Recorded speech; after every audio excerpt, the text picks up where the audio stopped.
টিউলিপকে বরখাস্ত করতে চাপের মুখে ব্রিটিশ প্রধানমন্ত্রী। যুক্তরাজ্যের সিটি মিনিস্টার টিউলিপ সিদ্দিককে বরখাস্ত করতে নতুন করে চাপের মুখোমুখি হয়েছেন দেশটির প্রধানমন্ত্রী কিয়ার স্টারমার। বাংলাদেশের ক্ষমতাচ্যুত প্রধানমন্ত্রী শেখ হাসিনার সঙ্গে টিউলিপের পারিবারিক সম্পর্ক ও দুর্নীতির অভিযোগে সোমবার ব্রিটিশ প্রধানমন্ত্রীর প্রতি এই চাপ তৈরি হয়েছে।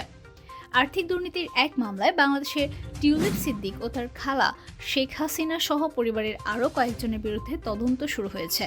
বাংলাদেশের তদন্ত শুরু হওয়ার পর থেকে যুক্তরাজ্যের এই মন্ত্রী ব্যাপক চাপে আছেন।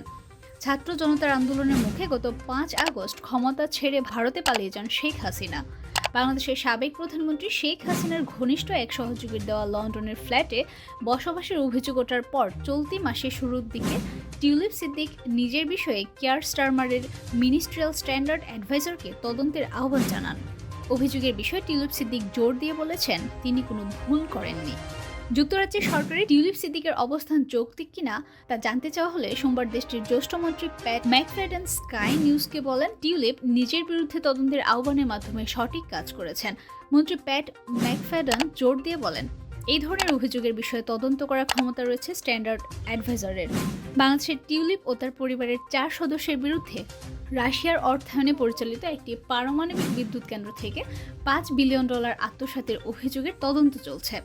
গত ডিসেম্বরে দুর্নীতির এই অভিযোগের তদন্তে যুক্ত হয় টিউলিপ সিদ্দিকের নাম।